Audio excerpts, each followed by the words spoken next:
akan kali ini mungkin akan stay di satu spot. Kalau untuk penerjemahan simultan secara verbal silahkan dekati Hongyan, baik yang dari Indonesia maupun yang dari luar. So sorry to interrupt this session. I just want to let you know that for the ones who need the translations both from English to Indonesia or Indonesian to English, please sit in this row. And for, of course, for participants from Indonesia who can follow both Indonesian and English, please move to that side. Lizzie, unless Lizzie wants to help, if you want to help interpret, it's fine too. And Hongyan also will sit in one spot. I'll be at the back, it'll be easier. In the back. If anyone of you needs to have like simultaneous translations in a verbal, so you can sit together with Hongyan. I will try my best. Okay, thank you. Hello, good morning. After what Linda said about me translating, I'm afraid I will now go back to Bahasa Inggris. I will speak in English. Nama saya Hongyan. First of all, I'd like to welcome all of you to our Asian Dramaturgs Network Symposium for the whole day. Thank you very much for coming. Very quickly, before we go into our keynote by Rustom Barucha, I just want to do a quick round of thank yous. I need to really thank Cemeti Institute for Art and Society,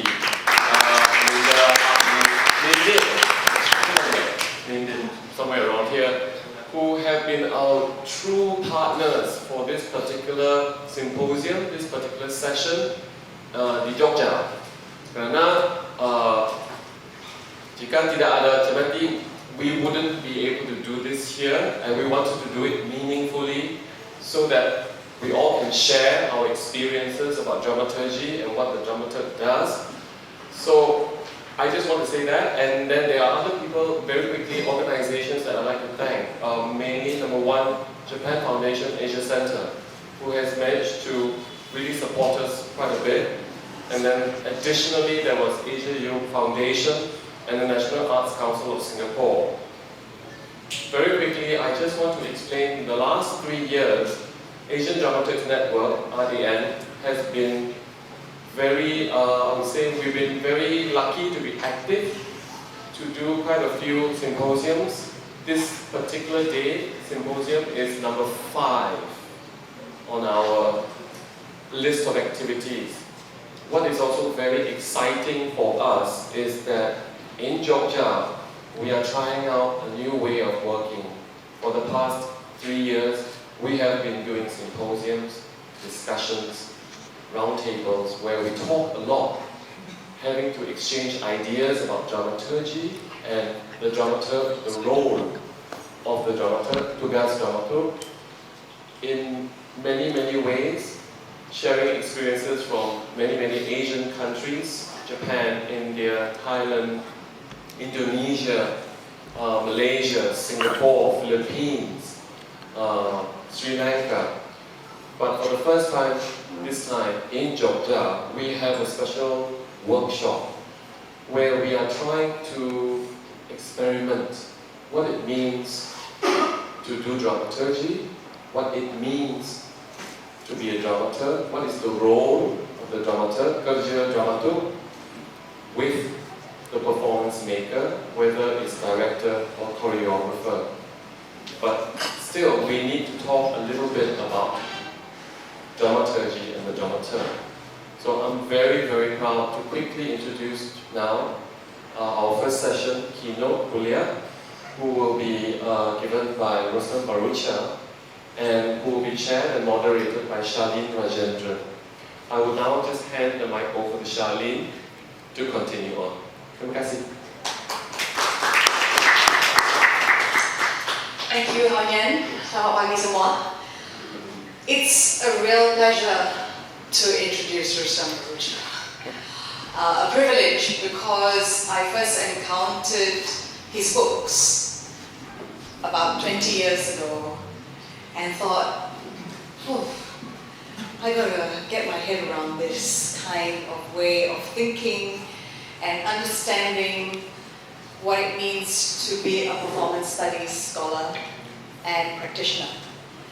And so I want to try and introduce Rustom as quickly as possible, but I'm going to take a bit of time because I think it's important to understand a little bit about why he provides us with a valuable insight for this session. As a dramaturg and doing dramaturgical work, culture and context is so crucial to our way of working and our way of understanding. And that is Rustom's expertise, I would say.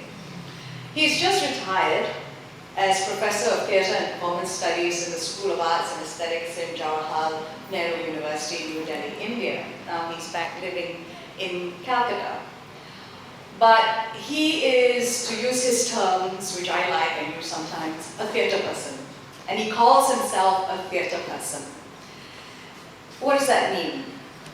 If I draw from his description of himself on the JNU website, which is still there, as a freelance director, dramaturg, writer for more than 25 years now, between 1987 till now, he has worked on a series of interventions, and he uses this word interventions, in the educational, activist, performance and fine arts sectors in varied parts of India. India is huge, so it's not enough to say he's from India. What has he done?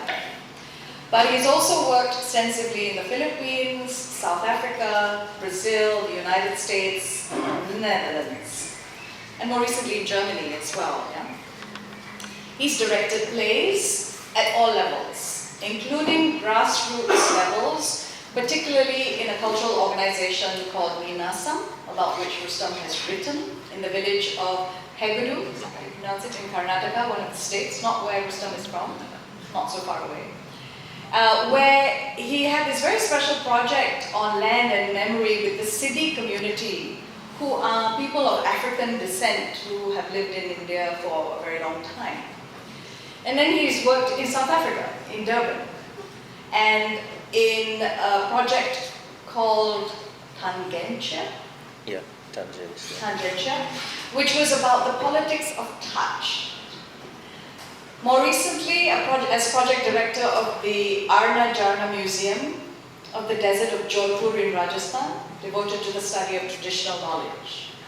And then he has been festival director of Inter-Asia Ramayana Festival at the Adi Shakti Center in Pondicherry, and advisor for the Prince Claus Foundation for Culture and Development in the Netherlands. So this is just some of the kinds of ways in which the range incorporates the work of being a practitioner, thinker, writer, scholar, advisor, dramaturg. And the biodata goes on and on and on. But most recently, his publication, Terror and Performance, is something that I would like to recommend because I think that this is a word we use quite glibly. Terror, terrorism, terrorizing. And to try and unpack what that means in relation to performance is something that Rustom has grappled with in this book, and he draws from his own experience in doing that. The book that he is well known for, I suppose perhaps the most, is The Politics of Cultural Practice, thinking through theatre in an age of globalization, where this big word intercultural was something that Rustom grappled with, and then it became a seminal book, I think, because it gets referred to again and again and again as this voice speaking back to the so-called West. And of course, it's more complicated than that. I think it is about a response to culture and politics that is deeply lived and deeply experienced. And so, when Rustom said yes to our invitation, it was very thrilling. Because not only will he give us a keynote where he draws on this capacity to think and articulate, but he'll also be part of the labs over the next 3 days. And so we get a chance to interact and continue the conversations, which some of us were fortunate enough to begin on the plane, because we happened to be on the same plane from Singapore to Yogyakarta. And it is what we hope will continue to happen. So we would like this keynote to begin the spirit of conversation and the spirit of critical inquiry, but also the act of listening and responding that we are going to do quite a lot of over the next few days. So thank you for being here, and over to you, Rustom. Thank you so much. Thank you, Charlene.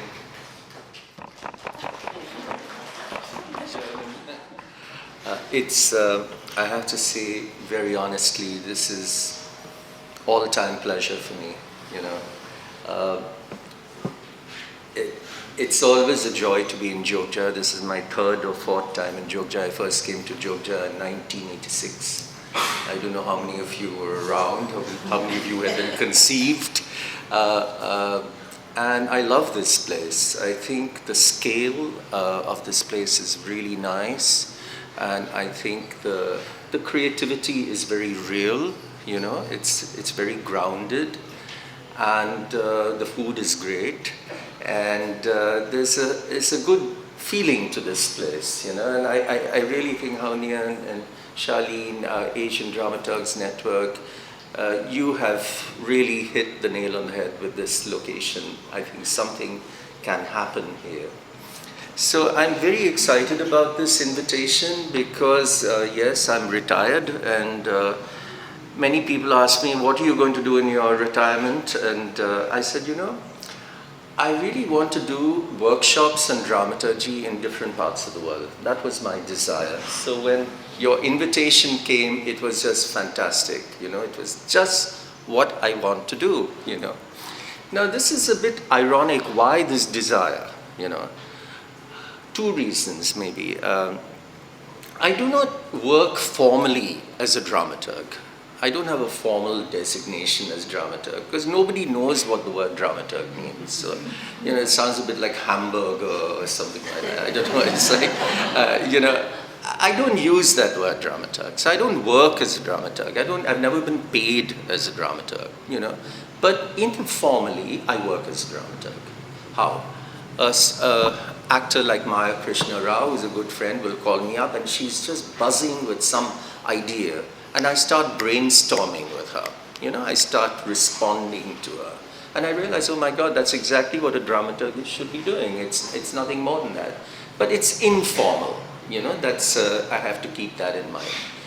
And the other reason why it's a bit ironic, you know, my first degree, my master's degree at the Yale School of Drama was in dramaturgy. And dramatic criticism. Way back in 1977, and but nobody knew what that meant at that time. So we were getting a degree in dramaturgy, but nobody really knew what the dramaturg had to do. Why? Your word, there's no context for it. There's no context for the dramaturg in the United States. At that time, certainly, things may have changed, but if there's no context, there's no real reason for it, then why do you study dramaturgy? So we have to ask ourselves, what are we really inserting here into this big, vast region called Asia? Do you really need dramaturgy? We have to be, you know, we have to ask ourselves that question. What is the need? Well, how will it help us? How will it help all of us to do our theater in a more, you know, in a more reflexive way, in a more dynamic way? Or are we just creating a problem by introducing this role of the dramaturg? You know, we already have the director, that's bad enough.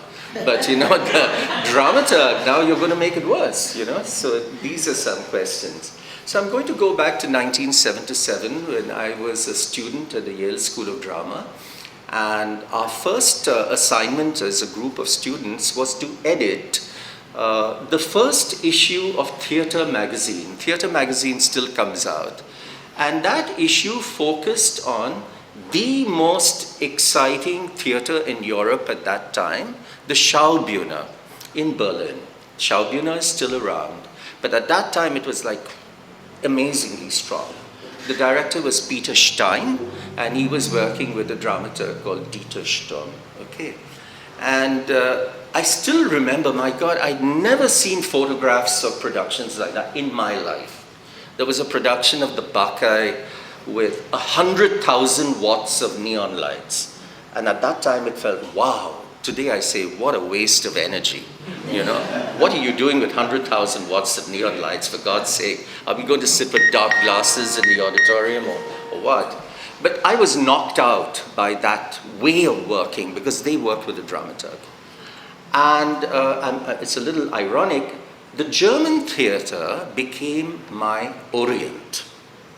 So the Orient generally is associated with non-Western cultures. So we know Edward Said and other people have said that, oh, Goethe and Schlegel and Schiller, all those big German philosophers and writers, turned to countries like India in particular, because it was in India that they would find the ideals of femininity and beauty and art in figures like Shakuntala and so on and so forth. So they created this image, this Orient out of India.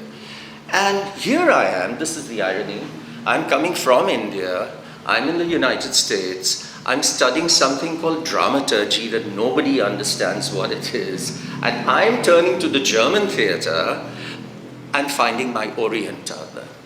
Because it was impossible. I said, wow, what a way to do theater. I had not gone there before. Now I'm bringing this up, this whole notion of German theater. Why? Because to talk about dramaturgy and a dramaturg historically, you have to reference the German theater. There's no way out of it. It's coming from there, right? The first dramaturg, for some of you may know, some may not, the first dramaturg was this great playwright called Lessing, L-E-S-S-I-N-G, who was a dramaturg at the Hamburg National Theatre between 1767 to 1769. Just 2 years. And I always find that very funny. He lasted as a dramaturg only for 2 years. After that, it was too much for him. Why?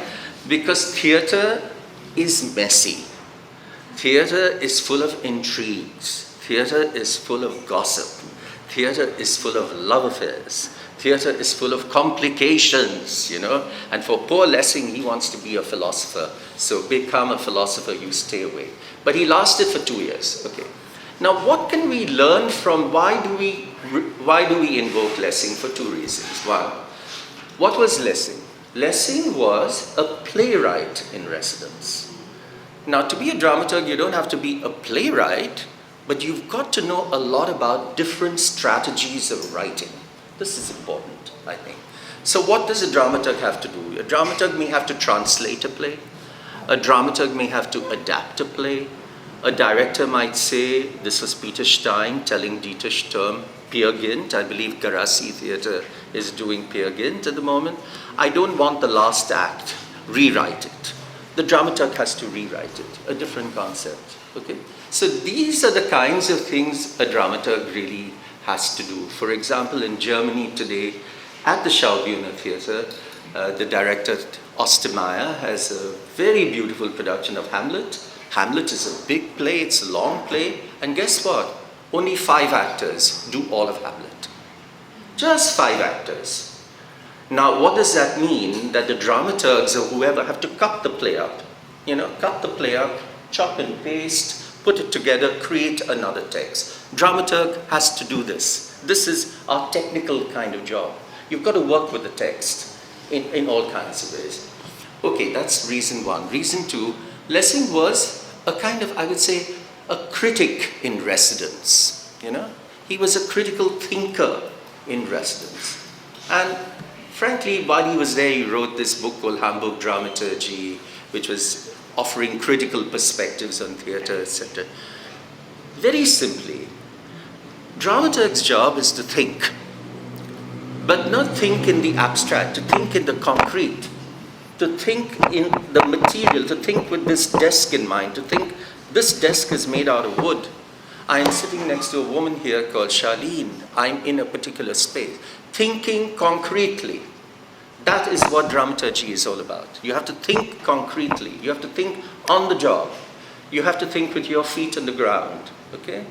And that's the kind of, and you have to think in process, okay? If you don't like thinking, don't be a dramaturg.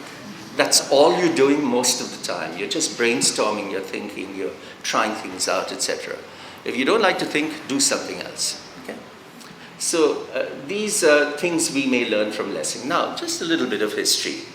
100 years later, from 1767-69, 100 years later, in Germany again, you have the institutionalization of a role, a profession in theater that we all take for granted.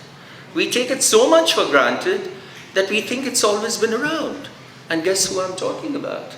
The director. So the director, we all think, oh my God, directors have always been there because they're such big, extraordinary figures. You know, you think of Rendra and Sardono and all these people, you know, these legendary figures, and you feel, oh my God, they've been there forever. No. The director's role is very, very relatively recent in world theater. It's just a late 19th century development.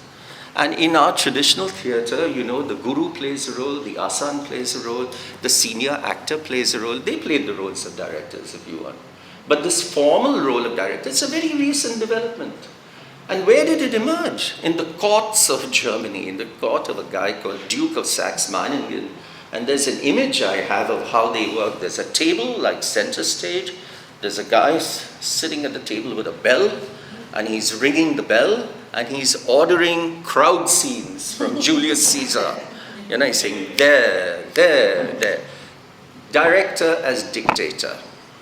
Director as authoritarian figure. Director as big daddy, sometimes big mommy, right? They're all around, they're dinosaurs, you know. I have a love-hate relationship with directors, I'll be honest with you. But this is it. I am finding it very interesting in preparation for this talk. For the first time I made this connection. Oh God, I said the dramaturg actually precedes the role of the director. That's very odd. But today, the director-director relationship is basic. If as a dramaturg you do not have a kind of soulmate in a director, if you do not get along with the director, if he's not your, or she is not your pal, you will never be able to work. It'll just be complications. So the director-director relationship is basic. It can be a sparring relationship, you can fight with each other, it's a bit like a love affair relationship, you're yelling at each other, but that is the real relationship. Director-director, a dramaturg-director. If you don't have that relationship, and you come in from outside, it won't work, okay? So this is something to keep in mind. Okay, a little later into the 20th century, first decades of the 20th century, the best theater is happening in the world, and I'm going to focus on Brecht, Bertolt Brecht. Guess what? We think Brecht is a playwright director. Brecht was a dramaturg first. He was a dramaturg for Piscator, who was the founder of political theater in Germany. And he was just one among 12, 15 dramaturgs. In Germany, to this day, there's not one dramaturg in the theater, sometimes 5. You know, it's that integrated, you know. And who are these dramaturgs? Now I have a different image. I don't see a man with a bell. I see a table. I see a lot of people, mainly men, but also women, smoking, drinking, and arguing. Why are we doing this production? You tell me why. Why are we doing Hamlet at this point in time? What are we doing? Why? So they're thrashing it out, you know. You've encountered this, I'm sure, in your cafes, and it happens all the time. And you talk, you know, loud, and you arguing, and see how Nian and all have used words like provocateur. You know, that's one of the roles that you're living. Respondent, you know. This is all dramaturgy, okay?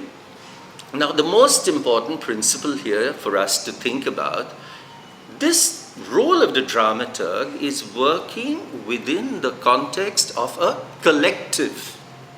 This is the key. The reason why dramaturgy made no sense in America in the 70s, there's no understanding of a collective. It's a hierarchy. The producer's on top, you know? There's no collective Without a collective, there cannot be a dramaturgy. There cannot be. Now, how do we understand collective? It can be used in a Marxist sense, that was used by Brecht, but it doesn't have to be used only in that sense. It can be used in a more bourgeois sense of ensemble. And indeed, he called his theater Berliner ensemble, you know, ensemble. Or it could be like we work today with collaboration. You all working with collaboration, that's another kind of collective. There's no one person calling the shots. There are different people there, right? And in traditional context, what would be the collective? Communities. It's communities who decide what we need to do and what we don't need to do with all their internal dynamics. But I'm trying to say that if you don't have an understanding or an openness to the collective, really, this dramaturgy will not make sense at all. Okay? So these were some broad principles. Now, what's the relationship between three figures? Director, dramaturg, critic. Let's just take those three roles. I have worked in all three capacities.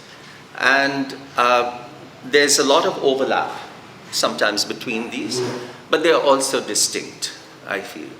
Very briefly, the critic, today, frankly, we don't like critics. Nobody likes critics, okay? Because formerly, the critic was that person who would come to see a play after the play is completed, okay? So the final product, the opening night, the critic, bloody hell, is sitting there in the front row, taking notes and looking very stern. And what does this critic do? He goes home and then he writes something for a newspaper, and it's like a verdict. This play is good, this play is bad, etc., etc., etc. No wonder nobody likes critics, okay? They're judgmental and opinionated, etc., etc. Point is, critic is not involved in the process of a production, not expected to. That is the traditional notion of critic. I would like to challenge that notion. I won't go into that. Okay?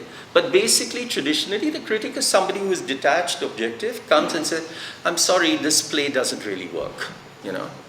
Or maybe this was interesting, but what the hell? Okay, so that's objectivity, distant. Come to the director, and I'm going to be nice to directors and say, not every director has to be a tyrant or a dictator or a big daddy or a big mommy. Some good directors, who are good directors? For me, very simple. A good director is somebody who can work very intimately with an actor, very intimately with an actor, and figure out the resources of that particular actor, and he or she is able to draw those resources out and shape it within the framework of a larger vision. So there's an intimacy that exists between director and actor. Dramaturg does not necessarily work with actors in that way. I don't, because it would be intrusive. I want the director, you talk to the actor one-to-one, okay?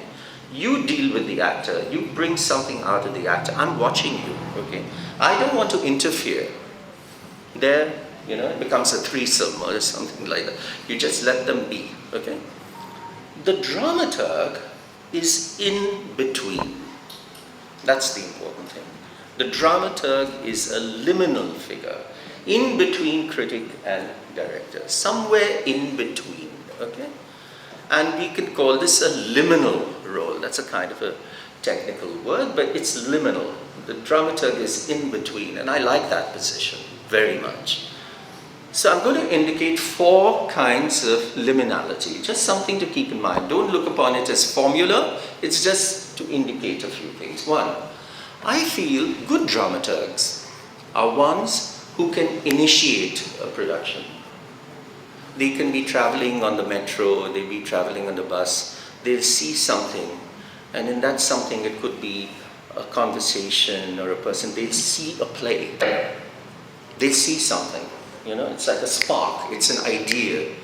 The dramaturg is one who generally, I'm not always, gets that spark. It's an idea, it's nothing more than that, it's just an idea. Hey, I just saw this, you know, maybe it's time for us to think about, I don't know, Shakuntala again.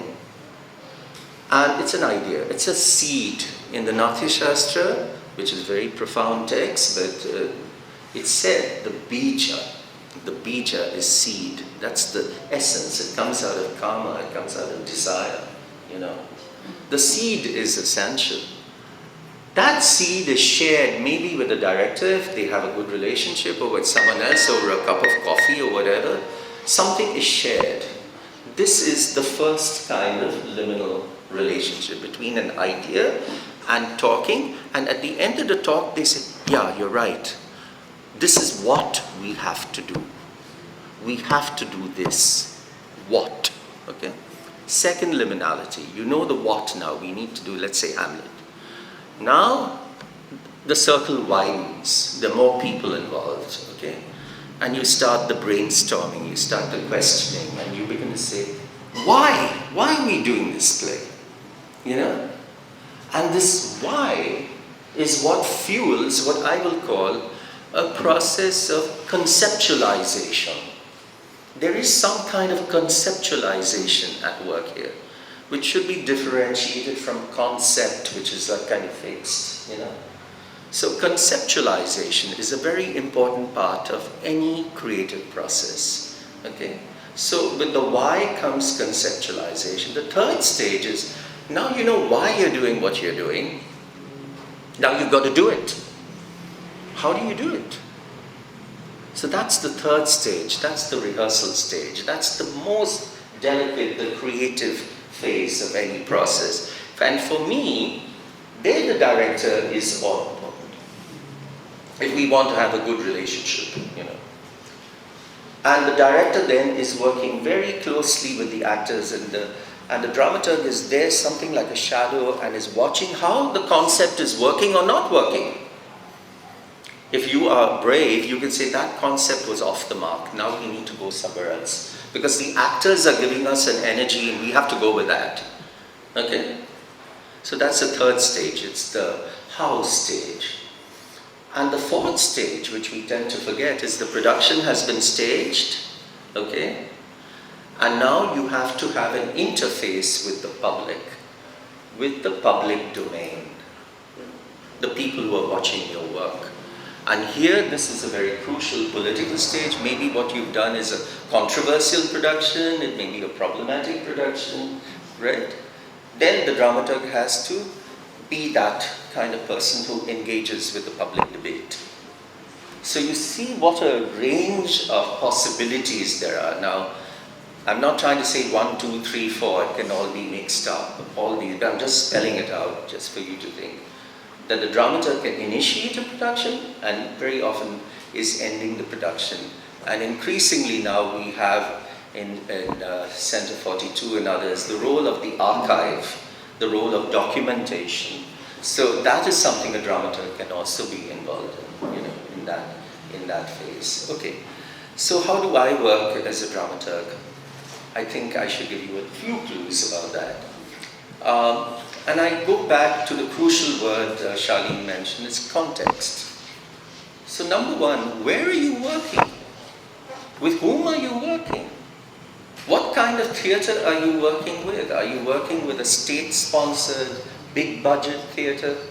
Or are you working with a theatre like this? Because depending on where you're working, with whom you're working, and with what budget you're working, the role of the dramaturg will have to change. There cannot be a fixed model. It would be ridiculous. You know? Obviously, if I go into a state theatre, there's a different politics. You know, there's a different hierarchy. I have to behave differently. You know, but I'm working with a community theatre group. I have to work at a different kind of, with a different energy. Okay.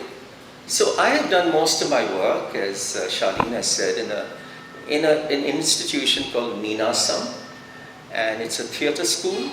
It's a repertory theatre company. At one time, they would perform more than 100 shows in rural areas. It's got a publishing company. It's got a film society. It's an amazing space. It's run, the conception of a man called Mr. Subanna, who won the Magsaysay Award. He was an extraordinary human being. Now, Ninasam is located in a village. I mean a village. called Hegodu in Karnataka, which is actually very far away from where I am. So Karnataka is here and Calcutta is there. To go to Hegodu is not easy, let me tell you. It's quite a difficult situation. You have to take a train to Bangalore. From Bangalore, you have to take a train to Sagar. From Sagar, you have to, it goes on. I am very, very happy in my life that this opportunity presented itself, because if I had stayed on in Calcutta, and unfortunately, many of us in India, we tend to get region bound, and we just get to repeat ourselves. But when I went to the village, I'm a city boy. I come from Calcutta. I live in the heart of the city of Calcutta. If you put your finger in the middle of the map of Calcutta, you land in my house. I'm right in the center of it all. Traffic, it's crazy. And here I'm in a village. I have to change my way of working. I have to engage with what's there, okay? So I'm just going to focus on two concepts, okay? What I have learned, which I think are important for dramaturgy, thinking of drama. One is the concept of what I call the intra-cultural. I-N-T-R-A, cultural. Intra-cultural. We talk about that, which I think is hugely important in our context in Asia. And the other, I will focus a bit on translation, which I value very much, in a multilingual context, which is also our reality wherever we are in Asia. It's a multilingual. It's not like German theater, everything is German. It's all one language. Okay, so intercultural. I'm trying to get where do I start? Okay, so in 1986, I returned to India from the United States. I felt I had to be in India. And I returned with an intercultural theatre project, I-N-T-E-R. Intercultural meaning working across borders of different nations. It was a project that some of you may have read about in my book, Theatre in the World. It's a project called the Request Concert Project. Okay? Request Concert being a wordless, one-woman play written by a German playwright called Franz Xaver Kreutz. So, I had just seen a production of Request Concert in New York. It was fantastic. And a few days later, I met the designer of the production, Manuel Ludgenhorst, German, working in New York, at a friend's house. So I didn't know him very well. I said, so Manuel, what are you doing? What are you planning to do? He says, I want to do Request Concert in Tokyo. I said, that's very strange. I want to do Request Concert in Calcutta. Look at each other, and he said, now that's the seed. That in essence is that little chance encounter. And I go home, and there's a dramaturgical flash. I can see the next 3 years, and like a seer or something. I pick up the phone, Manuel, I think I have to come over and talk to you. He says, I'm waiting. I go over to his house, and within 10 minutes, we decide very clearly we have something to work on. We want to do an intercultural theatre project, which involves the adaptation of this one-woman wordless play by Franz Xaver Kreutz in 6 Asian cities. My God, we had no money, but we didn't lack dreams. So we were going to do the production in Calcutta, Bombay, Madras. Of course, I'm the local Indian. We were going to do it in Jakarta, and we did it in Jakarta. And then we went to Seoul and Tokyo. Okay, shoestring budget, but believe me, exciting, very exciting work. I don't think it can happen now because things are too expensive. I mean, it's a different point in time. I regret to say that Manuel passed away.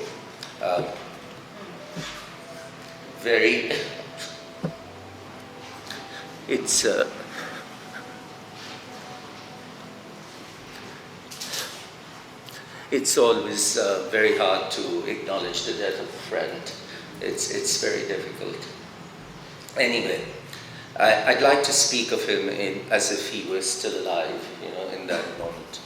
So it's an intercultural theatre project because he's German, I'm Indian, we're working on a German play in Asian context, therefore intercultural, right? And now what happened? What is this Request Concert? Let me tell you a little bit about it. So it's a one-woman play. So it's a life of a working woman. Okay, she comes home from work. She switches on the light. She gets into her house clothes. She makes herself a cup of coffee. She smokes a cigarette, watching a television news, the news of the day. She switches off the television. She makes some dinner. She sits down. She eats her dinner, listening to a radio program called Request Concert. It's a music program. And then she washes the dishes, she goes to the toilet, she comes out, she does some embroidery, then she switches off the radio, she prepares for next day's work, she gets up and commits suicide. So that's the play. And for Kretz, the suicide was meant to be a protest against the kind of regimentation of her life. That was his interpretation. Obviously, for us, in our context, suicide is a reality for women. And women commit suicide, and men commit suicide for all kinds of reasons. So it was very clear to us, even though we were not politically correct or anything in those days, obviously, as two men directing women in a play about a woman who commits suicide, you're asking for trouble if you don't know how to go about engaging with this very sensitive issue. So without much agonizing, and I must say this is what was so nice, the organic process, the women who were playing the roles, including Chandralekha, who danced the role in Chennai, it was the first time I met Chandra, Usha Ganguly in Calcutta, Sulabha Deshpande in Bombay, etc. The actors became the co-directors of the production, so it was a teamwork. And they decided whether or not the suicide was valid or not. So some actors rejected it, like Chandralekha completely rejected the suicide. Another actor played it like a question, more on a Brechtian kind of mode. The third one suspended it, etc., etc. I won't go into all those details. The point is, while I was working in Calcutta, Bombay, and Madras, in three very different locations, in three very different regions of India, where there are three distinct languages used, Bengali, Marathi, Tamil, okay? While I was working with all of these things, and I was dealing with food, I was dealing with radio culture, I was dealing with everything, costume, I realized it's not the intercultural that interests me at all. It's not about what happens to a German play in an Indian context. I was now knowing, what is the Indian context? What is the Indonesian context? And I realized that if you actually open up that word, Indian or Indonesian or Malay or whatever, or Singaporean, there are internal cultural differences that exist within those seeming homogenized realities and identities. Those internal cultural differences are what we have to be very attentive to. Like, if I look at you now, you are all Indonesian. If I look at you more carefully and I get to know you, some of you are from Jogja, some of you are not from Jogja, maybe. Maybe for some of you, your language at home is different from the way you speak the language here. But on the surface, you're all one, you know, and that's okay. But if you're working a little more closely with context and with cultural differences, the cultural differences are not between American, Indian. It's too obvious. The real cultural differences are those that exist within a particular context. So I became interested in the intra-cultural, okay? These internal cultural differences, and this is something I feel when you are calling your network the Asian Dramaturgs Network, obviously Asia is there used for strategic reasons, I would say, but when you're actually working on the ground level, we're opening up all kinds of differences. Indonesia is a vast country of many islands with many languages, okay? And those are the differences that I think we have to be very attentive to. Okay, with this comes language. So I think you probably know India has 23 official languages, and 8 scripts. That means 8 different ways of writing, okay? You guys in Indonesia were much, much more, I would say, practical, because way back in 1928, your national figures and freedom fighters decided one nation, one language. And Bahasa Indonesia was created, so that is your link language. In India, our language politics is far more complicated. Now, what happens? The question is very practical. What do you do if you want to work with actors and theatre people in a context where you don't know the language? What do you do? You want to work with them, you have something to work with them, but you don't know the language. So how do you work? Practical question. This is something I've had to work on. I'm sharing it with you. So, there are two ways of answering the question. One, you could take, I would say it's an evasive answer. It's not entirely wrong, it's a bit evasive. And what is that answer? The answer is theatre has its own language. All theatre has its own language.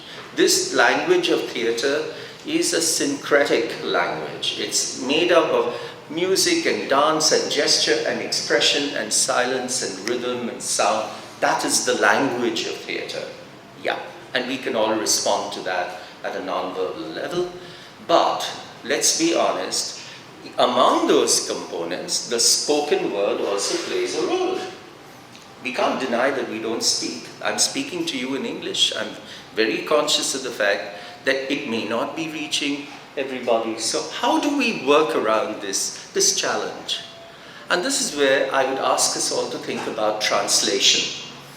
Translation not as something that is done in a study by some academic and who then gives you a text and say, my work is over. No, I'm not talking of that kind of translation. I'm talking of translation in practice. I'm talking about translation in the rehearsal room itself. Translation as a dynamic and interpretive force. And this is something I have found very exciting and I can share because I've done a lot of work in this. See, when I work in a language I know, let's say English, I'll be honest with you, I can become a dictator very quickly. I can tell you exactly what I want and what to do, and I can imagine I know what's in your mind. That's the problem, okay? When I don't know the language I'm directing in, which is Kannada in Karnataka, I have to become first and foremost a listener. You have to listen, you know? That is true for any art form. You have to listen. And second, you don't just listen with your ears, you listen with your body. You listen with your entire body. You're listening with your eyes. You're listening, see how he's holding his fingers there. I'm noticing that. Look how she's holding her pen and she's writing a sentence over there. Look how she was smiling and now she's not smiling anymore. Now she's smiling again, you know. So I am listening with my eyes, okay? And sometimes when you don't know the language, everything else gets more sensitized. Remember that. You will lose, you will not understand, but that means everything else becomes more alert. You're more alert to touch, you're more alert to visual, etc., etc. So listening with your body, okay? And what happens then, I say, translator, please come here. The actor has a problem here with this line that you have translated. What is the problem? Okay.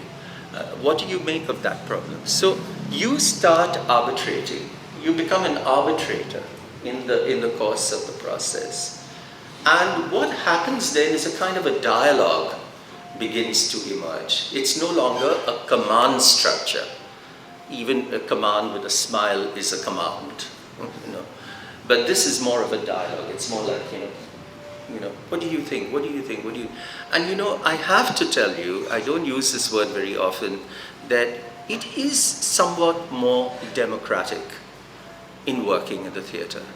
Because you cannot assume you know it all. You cannot assume this. And you may actually find that the actor is the best translator in that whole problem. Very often actors are the best translators, let's face it, you know. So these are kinds of two principles that I've got. I don't want to go on and on. I could go on forever. Let me just say, dramaturgy, like anything else, is intuitive, it's organic, okay?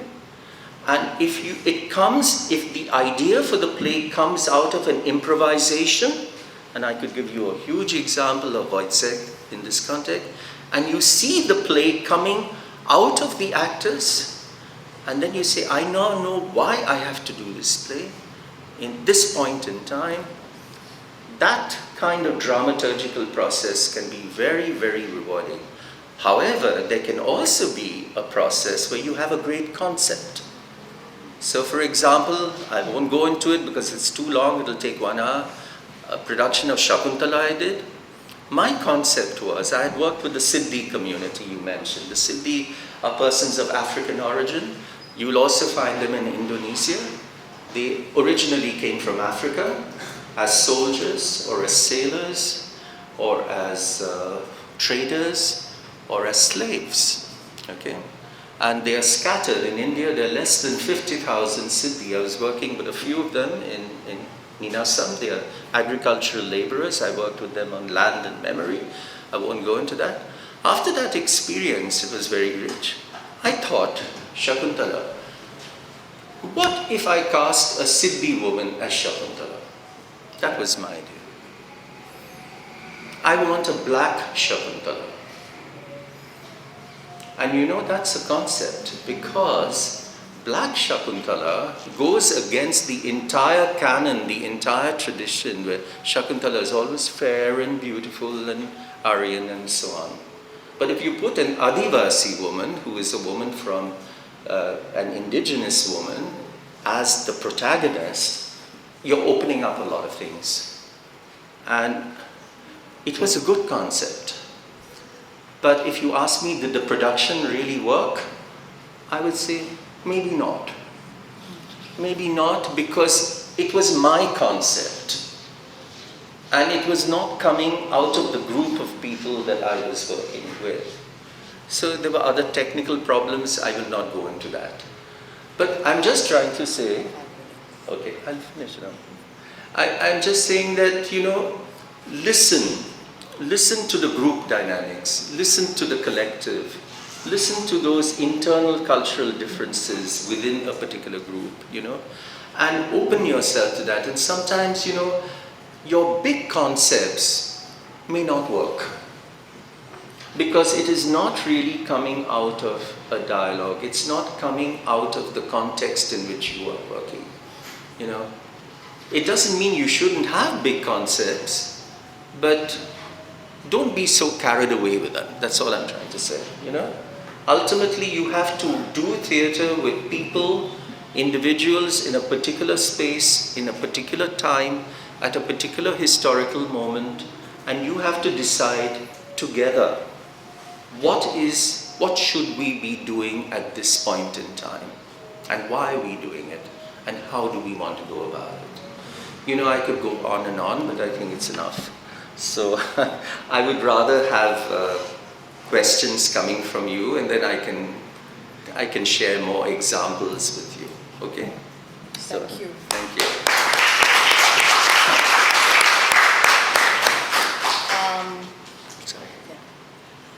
Thank you very much, Rustom, for taking us into a little bit of history, but history that then bridges into what we do and think about now and some of the contemporary struggles that we navigate as directors, dramaturgs, basically performance makers of one sort or another, artists and thinkers even. We have critics in the audience as well who are willing to be here and part of the process. We do want time and space for response and dialogue, and so while you're collecting your thoughts about what you want to ask, I've been tasked to be a respondent, and I'll start the ball rolling. Rustom, I'm particularly struck by what you're saying in relation to a kind of subjectivity of the work that is being done, right? Whether it is of the dramaturg or the director or the critic or the all-in-one sometimes, and the way in which these roles get sometimes problematized, but sometimes get opened up by the kind of naming that occurs. Yes. And that's one of the things that this lab is trying to understand and work with as well.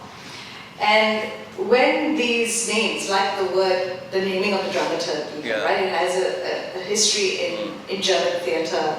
And one of the things that we did in the first ADN was have a session in which we tried to understand what are the other words in and around Asia that are used when referring to the dramaturg.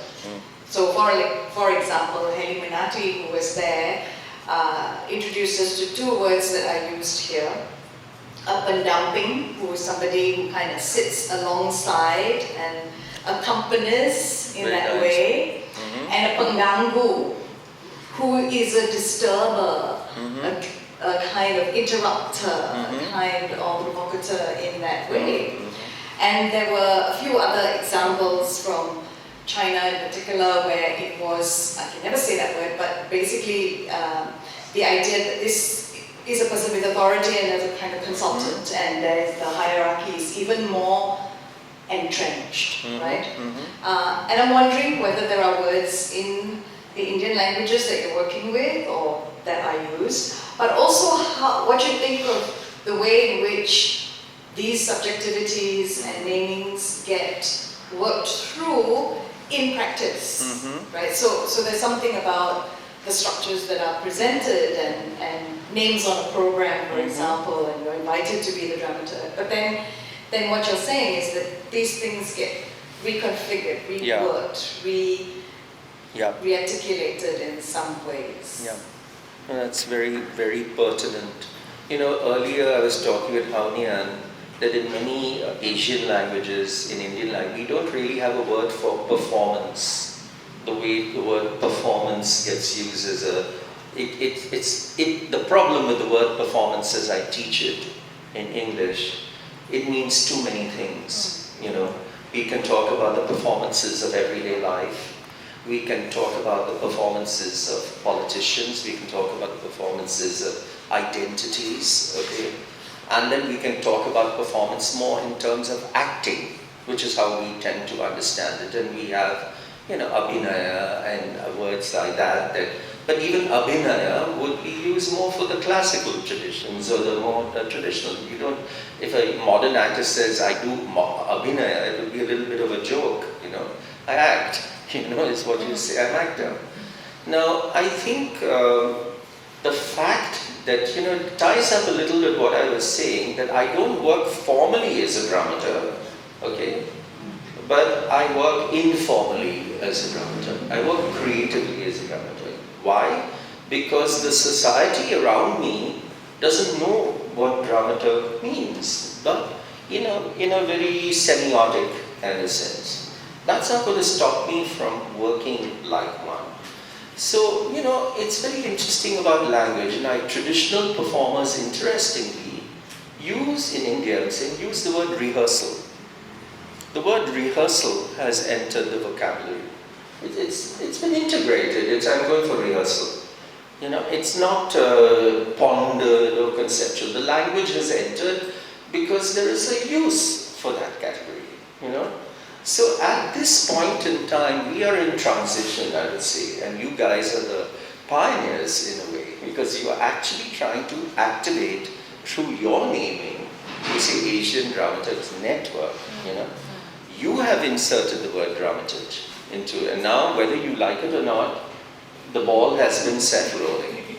Now, who will kick the ball in which direction, we don't know, you know. Whether these guys want to be called dramaturgs or not. Now see, director, I brought up director.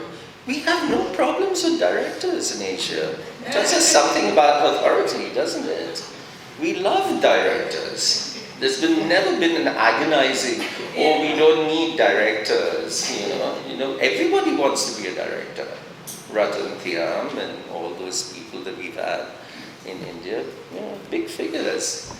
But dramaturg is a new category, okay? So I would say let's not get too hung up on the word. Maybe I love what you're saying about alongside, provocateur, and authority figure. And all those things are indeed things that a dramaturg can do. But the director can also be authority figure.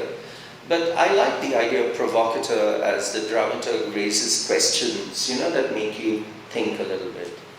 Like in Shakuntala, in my production, in the 7th act, when Dushyanta meets Shakuntala after he has rejected her so brutally, and he's all apologetic, and he's got the ring in his hand which caused all the problem. He says, please take the ring. And she says, no, I don't want the ring. It's too much pain, there's too much suffering in that ring. It's very interesting. Kalidasa does not specify in any stage direction whether she accepts the ring or she doesn't accept the ring. There's no stage direction to that effect, which means the director is open, I would say, to interpret that moment any way you want. So these are ways in which you work. I would say, let's do the work. Let's see how something can happen, and if the company feels, hey, this is interesting, this is useful, let's go with it. If we don't, then we don't need to hold on to it. Thank you. Open to the floor. Please raise your hand, and then someone will bring you a mic, because we are recording it. So even though it's not such a big space, it helps for the recording. And please... and you can ask questions in Bahasa Indonesia, please. And somebody will translate. Because I want to just say that when I talk about translation as practice, I mean it. And I think for me, this is the only way we can really begin to open up new questions, you know. Yeah. I really feel I would love to hear Bahasa Indonesia and in English in whatever way. But please feel free, just if you have a question on your mind, I'm very happy to answer it.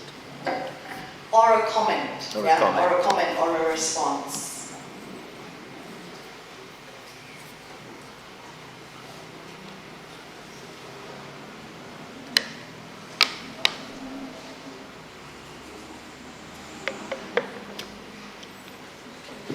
Yeah, Marianne.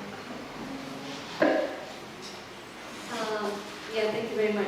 I'm Mary Cruz from Malaysia, Kuala Lumpur.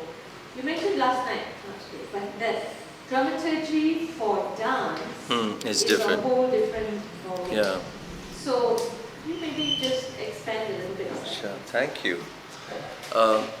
Thank you. That's, I think, a really intriguing question. I was just telling Haunihan coming here that the best dramaturgy for dance was to be found in Pina Bausch. I really think she understood it for dance. She understood it.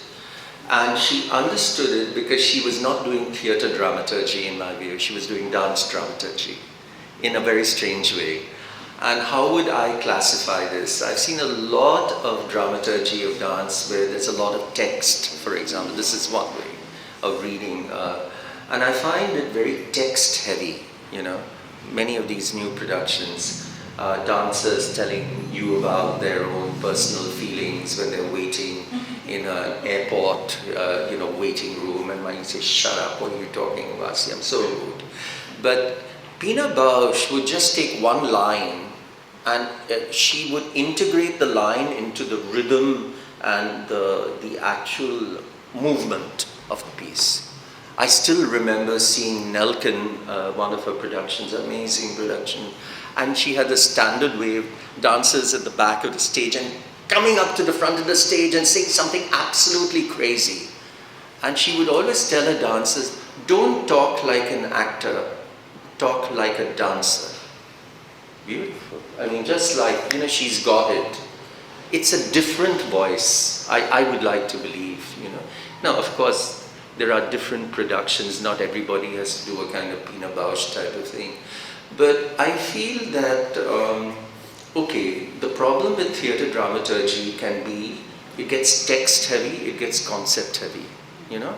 That is a trap. That is a real problem, I feel, a lot of our work.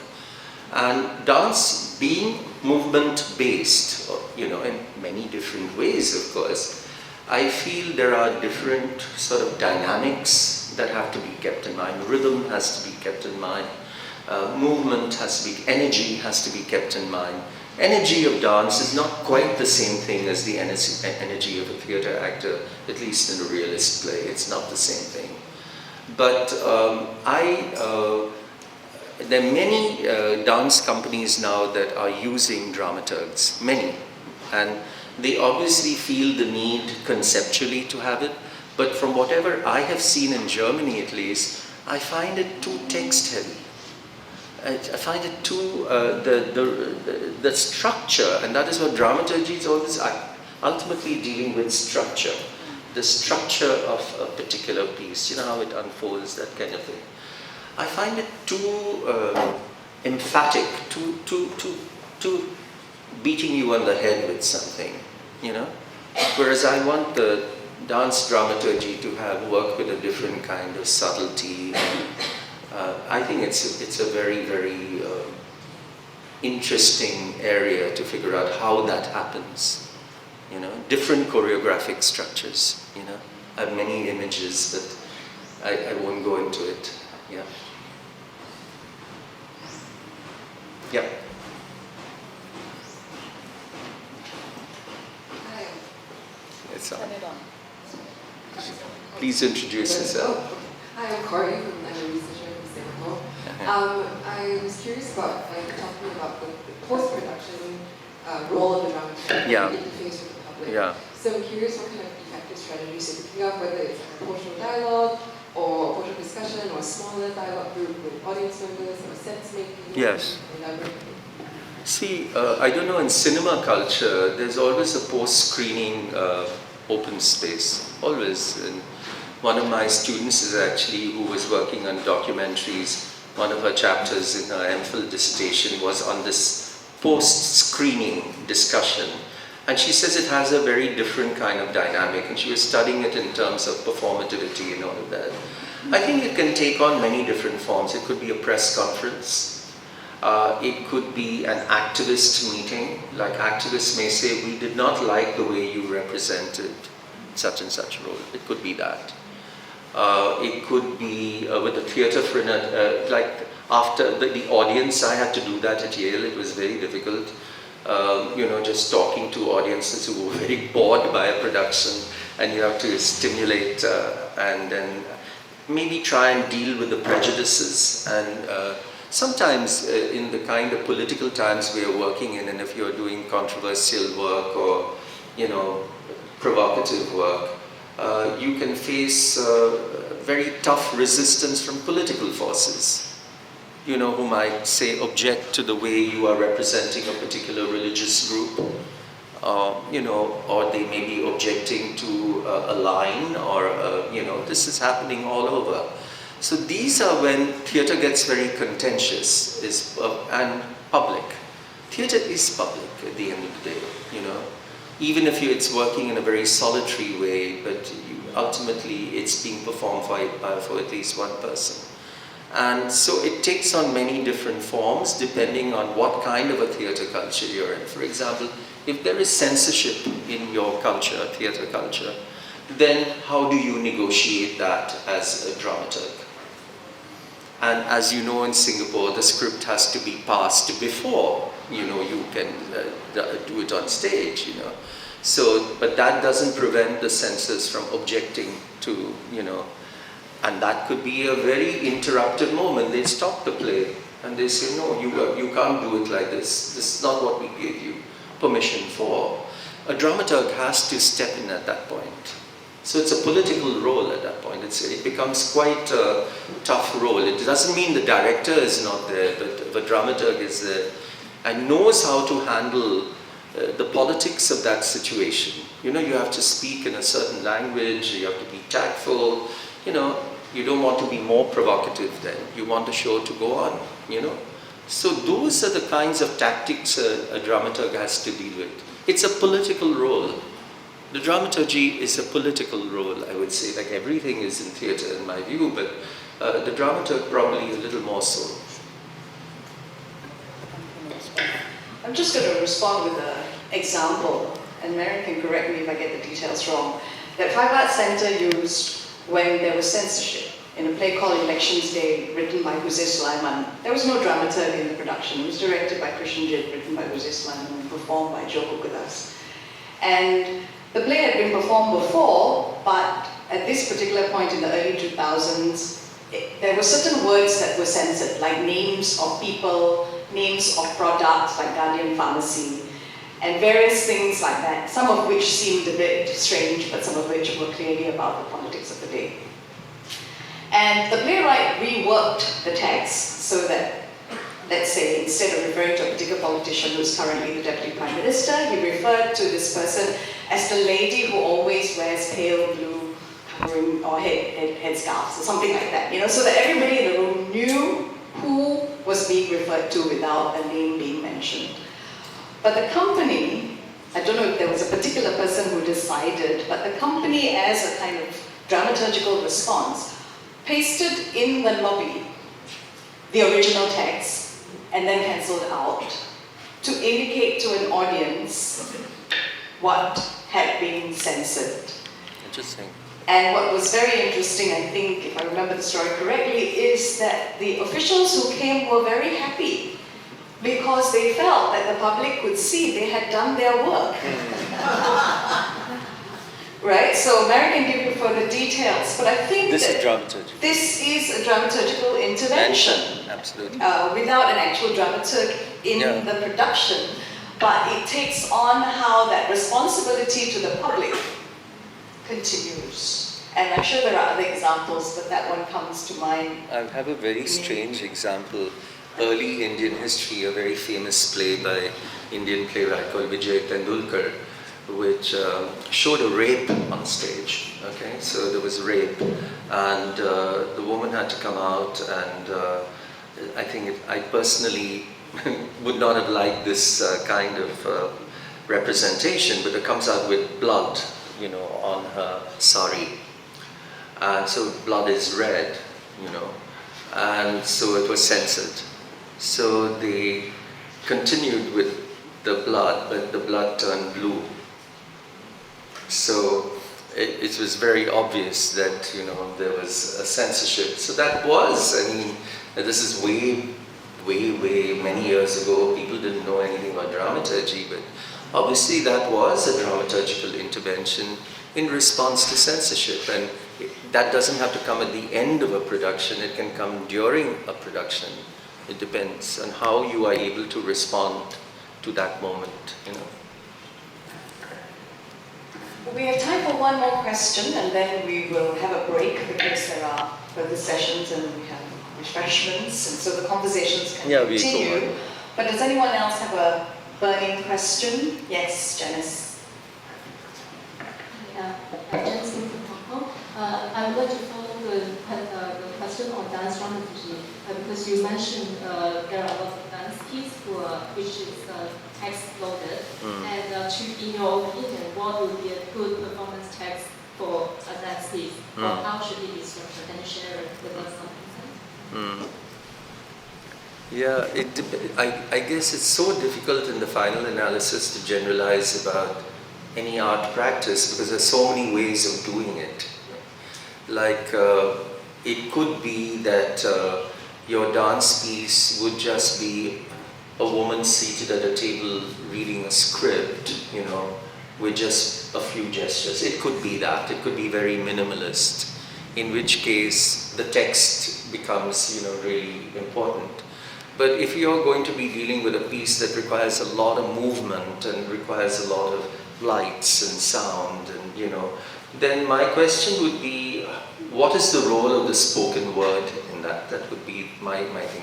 How do you negotiate the word? Because even in theatre, you know very well, when you teach acting, the word is in the body.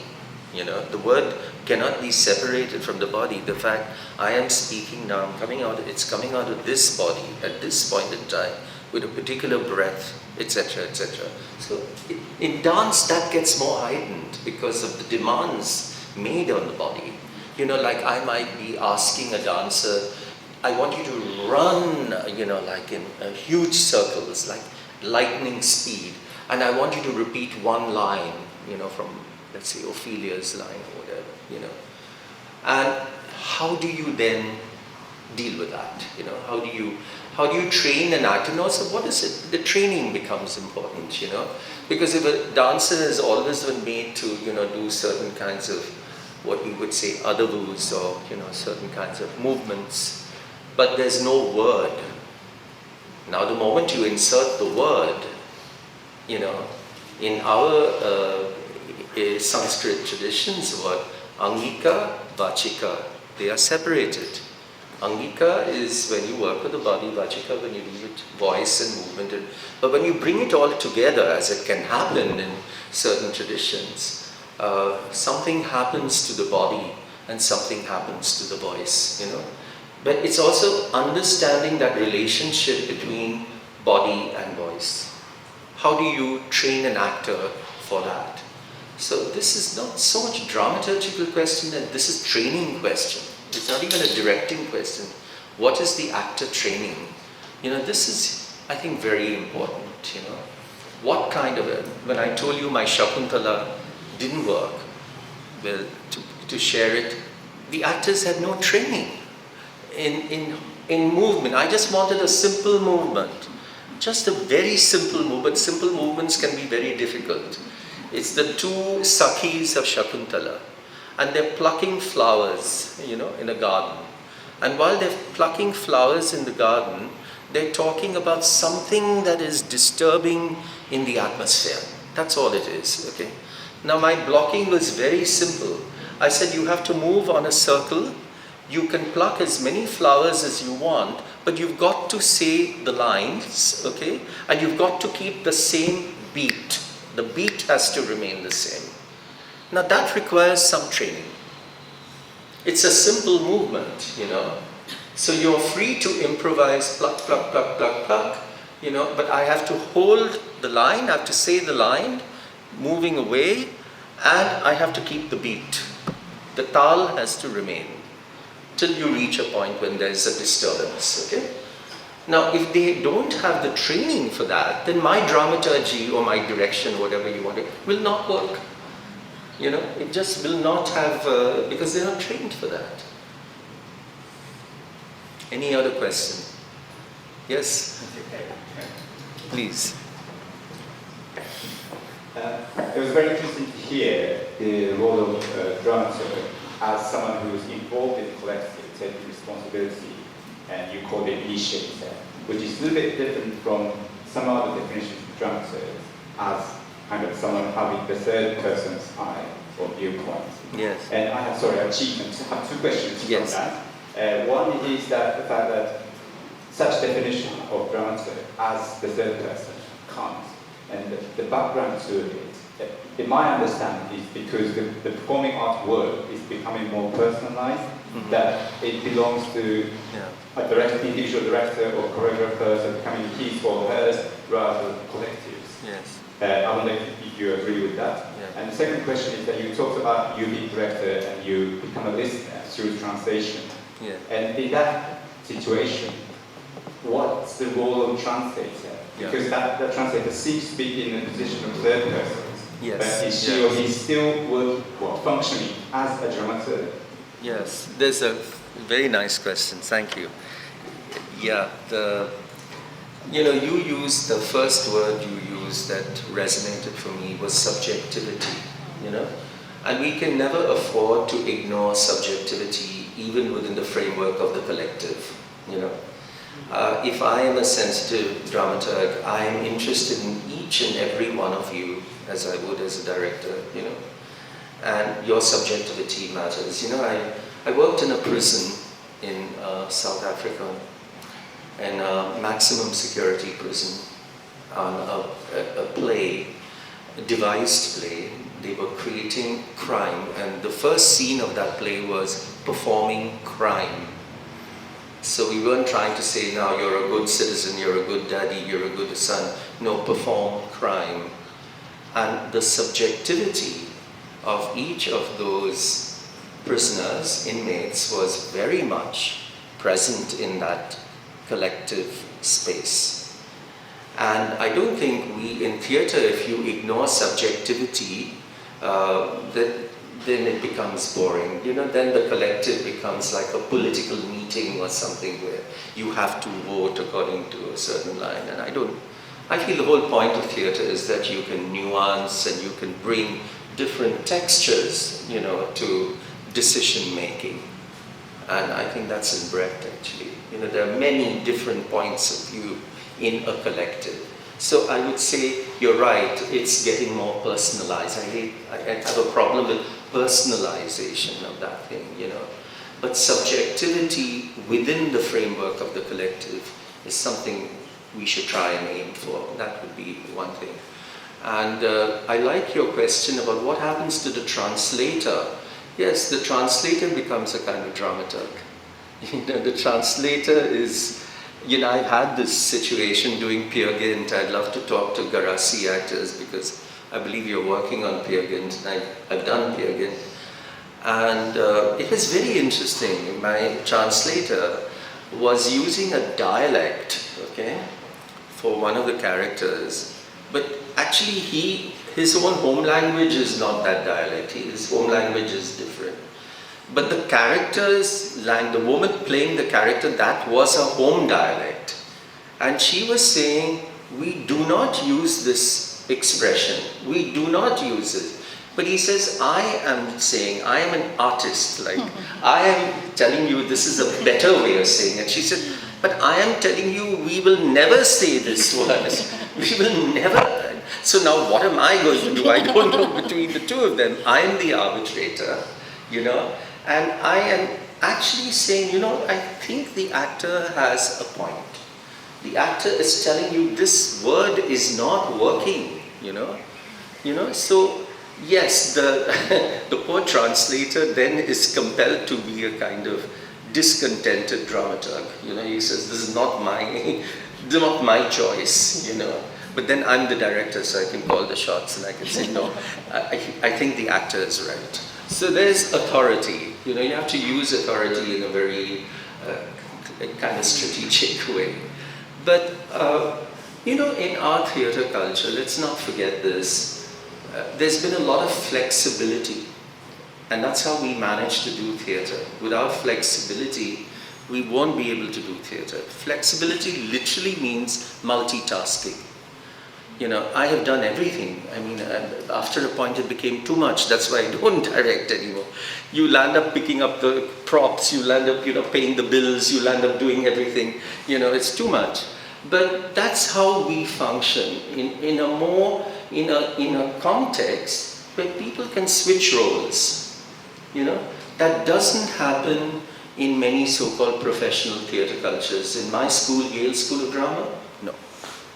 There were 7 departments, and you kept to your 7 departments. If you're a dramaturg, you're a dramaturg. If you're a director, you're a director. If you're a designer, you're a costume designer, you're a scenic designer, or you're a technical designer. It's all slotted. And I'm not sure I really respond to that kind of professionalism. Because I don't believe at the end of the day, theatre works like that, you know.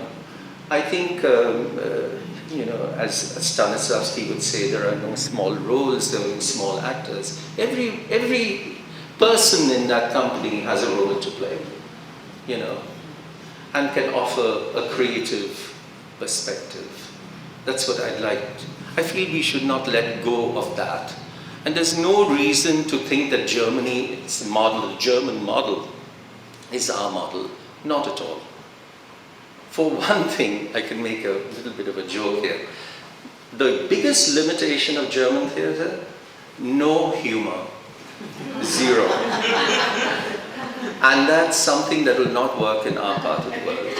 Because if there's one thing we don't lack, it's laughter. It's laughter in all circumstances, against all odds, we laugh. You know, they don't know how to laugh. That's a big problem. I think on that note, I know there was another hand that went up. Please, we will have your question and then we will laugh through tea and coffee and food. Begini pertanyaannya, saya ingin bertanya. Silakan naik atau berdiri so kita boleh nampak ya. Ya, terima kasih. Saya ingin bertanya pengertian publik buat Rustom itu apa? Karena bagi saya pribadi skrip itu kata kunci penting dalam pengertian dramaturg. Originalitas dan in between itu bukan sekedar aktor dan sutradara tapi juga publik. Bayangan saya kajian dramaturg itu memang konteks sedikit bukan korporat yang mungkin di zaman modern otoritasnya adalah di sutradara yang menganggap publik itu adalah yang pasif. Seakan-akan sutradara tahu segala hal, dia tahu semuanya, tapi dan publik adalah yang pasif diberikan apapun oleh sutradara. Gampangannya seperti itu. Tapi dramaturg itu semacam mencoba membuat sirkuit pertunjukan yang berubah, di mana dia punya jembatan juga koneksi langsung dengan berorganisasi dengan publiknya. Sebenarnya itu juga dilakukan oleh Racing di tahun awal yang bagi dia drama itu juga semacam bildung lah, jembatan publik, karena dia mengikuti teater Prancis yang sekedar hiburan aja. Makanya untuk drama karena Racing itu karena dia punya fungsi sebagai bridging jembatan terhadap publik, di mana teater harus kritis, sebagai bildung, sebagai pendidikan segala macam. Jadi dan drama saya pikir hal yang jauh berbeda dibandingkan dari seharusnya dari tunjukan yang sebelumnya, di mana sutradara sangat otoritarian dalam melakukan sebuah pertunjukan berangkat dari teks di dalam.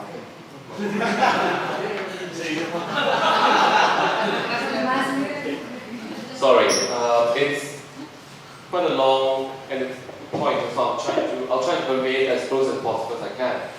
I think the main question probably is that what is the role of the dramaturg in analyzing, in observing, in commenting audience response? Nice. Yeah. Nice. The public of perception of the performance, yeah? Then because his take, of course, is that in the German school, like what you pointed out, the director, Sutradara, is the authority of what the play should be. She does not take into consideration public opinions. There is a thought of Robbie saying that then the dramaturg obviously has to play the role of bridging between public response or audience response to the performance, right? But is it a two-way thing? Meaning that then how does the dramaturg also bridge the audience to the performance before or during performance making? Okay, that's a very nice question. I think the dramaturg is a kind of a bridge. That's what he pointed out, the liminalities, the four kinds of liminality.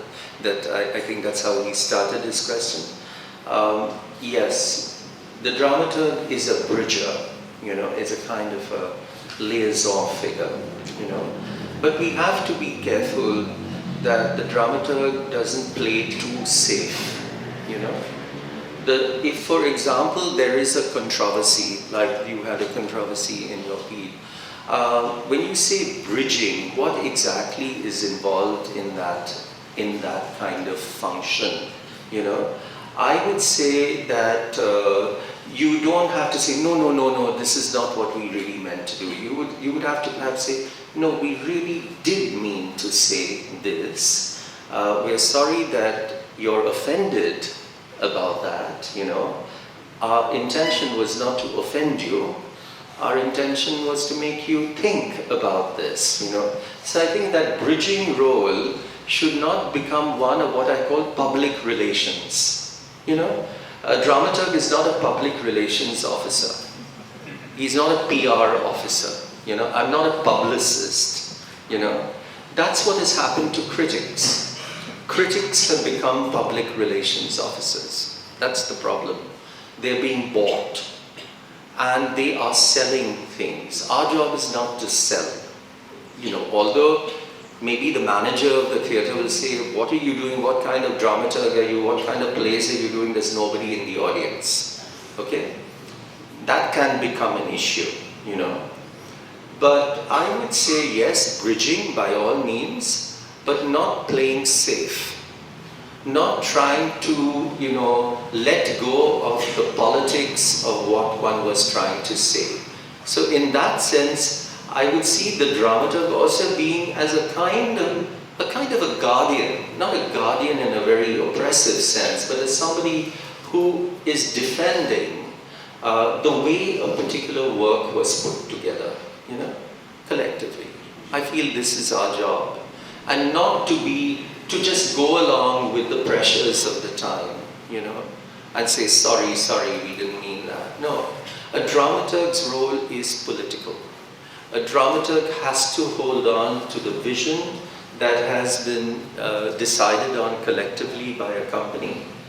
And yes, he or she has a responsibility to engage in debate and dialogue. It could be a debate, but it doesn't have to lead to conciliation. Like, I accept what you're saying. No, it's a bridge, you know. And the bridge can be a bit of a rocky bridge, you know, but not one that collapses, you know. So yeah, I think this role of the public is something we do need to take on. And you can't take on everything in one workshop. Or this workshop, if I read it, is focusing on the third stage, which is the process, the actual artistic process, you know, where there are different interventions. And I think it's a very delicate process, you know.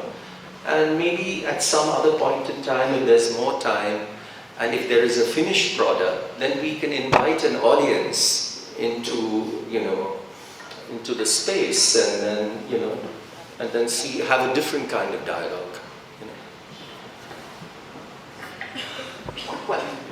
Yeah, very good. Because it relates to this. Sorry, I think there's a bit of time. Just a quick response, yeah. Yeah, go ahead, Mary.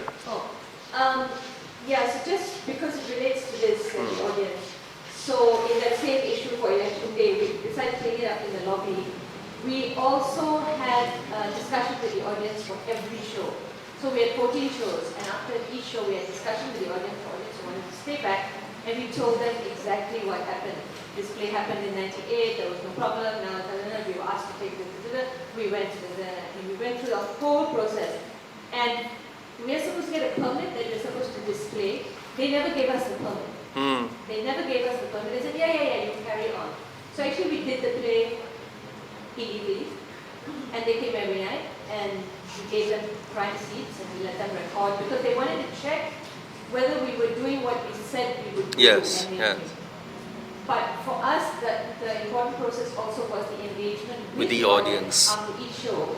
Because we feel this issue of censorship is not just a problem for the practitioner, but the audience has a role. Yes. What does the audience want to see, basically? Yeah, thank you. Thank you very much, audience, and please join me in thanking Rustom for